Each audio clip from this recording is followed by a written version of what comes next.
యాదాద్రి భువనగిరి జిల్లా Bhuvanagiri municipality 14వ ward 14వ ward అంటేనే ఒక చర్చకు దారితీస్తుందని చెప్పవచ్చు. ఈ 14వ వార్డుకు సంబంధించి ఏ ఒక్క పార్టీ కూడా అభ్యర్థులు బరిలో లేరు. కేవలం ఇద్దరు ఇండిపెండెంట్ మాత్రమే బరిలో ఉంటున్నారు. హుస్నాబాద్ సంబంధించి 14వ వార్డులో తుమ్మేటి పాండు దూసుకెళ్తున్నాడు. ప్రచారంలో హోరాహోరీగా కొనసాగుతుందని చెప్పవచ్చు. ప్రధానంగా ప్రతి ఇంటికి వెళ్తున్నాడు. ప్రతి యువకులతో కావచ్చు, ఇక్కడ పేద బడుగు బలహీన వర్గాల అందరినీ కలుపుకొని వెళ్తున్నాడు తుమ్మేటి పాండు. మరి ఇండిపెండెంట్ అభ్యర్థిగా బరిలో ఉంటున్నారు. తుమ్మేటి పాండుకు సంబంధించి చాలా మంది మద్దతుదారులు అతనికి సపోర్ట్ గా నిలుస్తున్నటువంటి పరిస్థితి. మరి హుస్నాబాద్ సంబంధించి 14వ వార్డును అభివృద్ధి పరుస్తా, ఒక్క అవకాశం నాకు ఇచ్చినట్లయితే హుస్నాబాద్ ను ఒక బంగారు హుస్నాబాద్ గా మారుస్తానని చెప్పినటువంటి పరిస్థితి. మరి తుమ్మేటి పాండుకు పార్టీలకు అతీతంగా అటు బీఆర్ఎస్ కావచ్చు, కాంగ్రెస్ కావచ్చు, బీజేపీ కావచ్చు, పార్టీలకు అతీతంగా సపోర్ట్ గా ఉంటున్నారు. ఈ ఒక్కసారి తుమ్మేటి పాండు గెలిపించుకున్నట్లయితే మా హుస్నాబాద్ 14వ వార్డు అభివృద్ధి పదంలో దూసుకుపోతుందని చెప్పి ప్రతి ఒక్కరు కూడా కోరుకున్నటువంటి పరిస్థితి. ఎందుకంటే మంచి మనసున్న మనిషి, ప్రతి పేదవాడి గుండెల్లో ఉన్నటువంటి మనిషి, అదే విధంగా ప్రతి ఒక్కరిని పలకరించే వ్యక్తి తుమ్మేటి పాండు అని చెప్పవచ్చు. తుమ్మేటి పాండు గారు, చెప్పండి, మీ ప్రచారం ఎలా కొనసాగుతుంది? చాలా మంది మద్దతుదారులు మీతో వచ్చి మిమ్మల్ని గెలిపించుకోవాలి ఈసారి అని చెప్పి కోరుకుంటున్నారు. మీకు ఎలా అనిపిస్తుంది? ముందుగా నన్ను కౌన్సిలర్ అభ్యర్థిగా నిలబెట్టిన మా వార్డు ప్రజలందరికీ నా తరఫున ధన్యవాదాలు తెలుపుకుంటున్నాను. ఫస్ట్ ముందుగా ఈ వార్డు ప్రచారంలో మా అందరి సహకారంతో ఇప్పుడు గెలుపు దిశగా నేను పయనిస్తున్నానని నేను అనుకుంటున్నాను. అంటే తుమ్మేటి పాండు గారు, ఇంతమంది మీకు మద్దతుగా ఉన్నారు, ఇంతమంది మీకు మద్దతుగా వస్తున్నారు, ఓట్లు అడుగుతున్నారు, వారికి మీరు ఎలాంటి హామీలు ఇస్తున్నారు? 14వ వార్డును ఏ విధంగా తీర్చిదిద్దుతారు? గత 10 ఏళ్ళ నుంచి వార్డులో ఏకపక్షగా కౌన్సిలర్ ఉన్నారు కానీ ఏ పని కూడా జరగలేదు. ఇక్కడ ప్రతి ఒక్క కాలనీలో సమస్యలు పేరుకుపోయి ఉన్నాయి. వాటిని మా అందరి సహకారంతో నేను తప్పకుండా తీరుస్తానని చేస్తాను. నేను అంటే చూస్తున్నా, మీతో పాటు ప్రతి పేదవాడు వస్తున్నారు, యువకులు వస్తున్నారు. మరి ప్రధానంగా మీరు ఎలాంటి ప్రణాళికలు? గత 10 సంవత్సరాల్లో ఎలాంటి అభివృద్ధి జరగలేదు. మరి ఇప్పుడున్నటువంటి నన్ను కనుక గెలిపించినట్లయితే 14వ వార్డును ఒక అద్భుత వార్డుగా తీర్చిదిద్దా అంటారు. మీరు ఎలాంటి సమస్యలు గుర్తించారు? మీరు ఎలాంటి సమస్యలు పరిష్కారం చేస్తారు? ముఖ్యంగా మా హుస్నాబాద్ కు మెయిన్ రోడ్డు లేదు. ఫస్ట్ ఊరికి రానికి దారి లేదు. ఆ దారి ఒకటి. నెక్స్ట్ ప్రతి గల్లీలో రోడ్లు లేవు. డ్రైనేజీ వ్యవస్థ అస్తవ్యస్తంగా ఉన్నది. ఇంద్రమ్మ కాలనీలో మంచినీటి సౌకర్యం లేదు, రోడ్లు లేవు. మరియు మోరీ సమస్య అదొకటి ఉన్నది, తీవ్రంగా ఉన్నది. బస్తీ దవాఖానా లేదు ఇక్కడ, అంగన్వాడీ కేంద్రం లేదు, గ్రంథాలయం లేదు.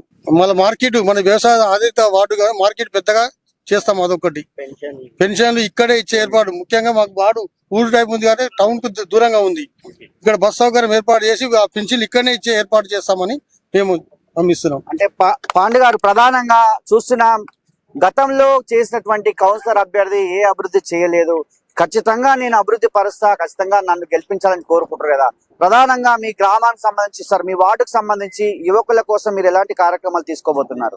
యువతకు ముఖ్యంగా గ్రౌండ్ లెవెల్లో వాళ్ళకు క్రీడా సౌకర్యం గానీ, గ్రంథాలయం గానీ, లేదంటే ఓపెన్ జిమ్ గానీ వాళ్ళు కోరుకుంటారు. వాళ్ళకి తప్పకుండా ఈ సౌకర్యం చేసి వాళ్ళు మంచి దారిలో పయనిస్తున్నట్టు నేను కృషి చేస్తాను. వారికి చూస్తున్నాం, కాంగ్రెస్ ప్రభుత్వం అధికారంలో వచ్చి 2 సంవత్సరాలు అవుతుంది. మరి సంక్షేమ పథకాలు అమలు జరుగుతున్నాయి. ఆ అమలుకు సంబంధించి ప్రతి పేదవానికి నువ్వు సంక్షేమ పథకాలు అందించేందుకు కృషి చేస్తావా? ప్రతి పేదవాడికి పెన్షన్సే కావచ్చు, ఇందిరా మిల్లే కావచ్చు, రేషన్ కార్డులే కావచ్చు, చెప్పుకుంటూ పోతే ఎన్నో పథకాలు ఉన్నాయి కదా. అలాంటి సంబంధించి మీరు ఏమైనా చేయడానికి సిద్ధంగా ఉన్నారా? తప్పకుండా చేస్తాం. ఇప్పటికే ఇందిరమ్మ ఇండ్లు 34 శాంక్షన్ చేయించినాము. ఊరికి కొత్త పెన్షన్లు ఇచ్చినాము, రేషన్ కార్డు కూడా ఇచ్చినాము. ఇంకా రాని వారు కూడా ఇప్పుడు రాబోయే ముందు తరంలో వచ్చే పెన్షన్లు కానీ, ఇందిరమ్మ ఇండ్లు కానీ లేని వారికి ప్రతి ఒక్కరికి నేను సహకరిస్తాను. ప్రభుత్వం ద్వారా వచ్చే సంక్షేమ పథకాలు అందిస్తాను అందరికి. పాండు, ఇంటికి వెళ్తున్నప్పుడు మీకు ఎలాంటి స్పందన వస్తుంది? మిమ్మల్ని ఏమని అడుగుతున్నారు? ప్రతి పేదవాడు మిమ్మల్ని అడుగుతున్నారు. ఎందుకంటే ఇక్కడ 10 సంవత్సరాల్లో ఎలాంటి అభివృద్ధి జరగలేదని చెప్పి మీరే చెప్తున్నారు. ఒక్క అవకాశం ఇవ్వమంటున్నారు. మరి గతంలో మీరు 2 నుంచి 3 సార్లు పోటీ చేసి ఓడిపోయారని చెప్తారు. ఈసారి గెలిపించినట్లయితే దీన్ని 14వ వార్డును ఒక అద్భుత వార్డుగా తీర్చారు. ప్రధానంగా మీరు ఇంటికి వెళ్ళినప్పుడు ఓటర్లు మిమ్మల్ని ఏమని అడుగుతున్నారు? ప్రతి ఒక్కరు ఇదే మార్పు కోరుకుంటున్నారు. ఈసారి వచ్చిన ఏ పని కాలేదు కానీ తప్పకుండా నేను గెలిపిస్తే ఈ వార్డు ఖచ్చితంగా అభివృద్ధి దిశగా నేను చేస్తాను, కృషి చేస్తాను. ప్రతి ఒక్కరు అదే కోరుకుంటున్నారు. వారు నాకు మనస్ఫూర్తిగా దీవిస్తున్నారు. ప్రతి ఇంటికి పోయినా తప్పకుండా నేను ఈ అభివృద్ధి చేసి చూపిస్తాను. ఈ వార్డు అభివృద్ధి అంటే ఎలా ఉంటుందో తప్పకుండా చేసి చూపిస్తాను. నేను మా ప్రజలందరికీ నేను విన్నవించుకుంటున్నాను, మన గుర్తు ఉంగరం గుర్తు 2వ నెంబర్ పై వేసి అత్యధిక మెజార్టీతో నన్ను గెలిపించండి. మన వార్డు అభివృద్ధి ఎలా ఉంటుందో నేను చేసి చూపిస్తాను. సార్ నాకు అవకాశం ఇవ్వండి. ఉంగరం గుర్తుకే మన ఓటు. చూస్తున్నాం, 14వ వార్డుకు సంబంధించి ఎవరిని పలకరించినా ప్రతి ఒక్కరి పెదాల్లో పలకరించే పేరే తుమ్మేటి పాండు.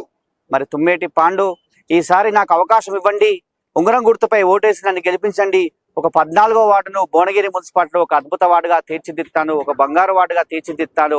ప్రతి పేద బడుగు బలిగిన వర్గాల కోసం కావచ్చు, యువకుల కోసం కావచ్చు, మహిళల కోసం కావచ్చు, ఎలాంటి పని ఉన్నా కూడా మీ ఇంటి దగ్గరికి వస్తాను, మీ ఇంటి దగ్గరనే సమస్యను పరిష్కరించే వైపు తీసుకెళ్తాను. ఖచ్చితంగా నాకు సపోర్ట్ చేసేటువంటి నా వార్డు సభ్యులందరూ కూడా పార్టీలకు అతీతంగా ప్రతి ఒక్కరు సపోర్ట్ చేస్తారు.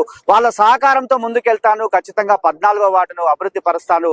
నన్ను దీవించండి, ఆశీర్వదించండి, ఈ యొక్క అవకాశం నాకు ఇవ్వండి అని చెప్పి తుమ్మేటి పాండు గారు గ్రామస్తులందరూ కూడా కోరుకున్నటువంటి విషయం 14వ వార్డు సంబంధించి. ఇది కనుక అరుణ్తో శరత్, 14వ వార్డు, భువనగిరి మున్సిపాలిటీ.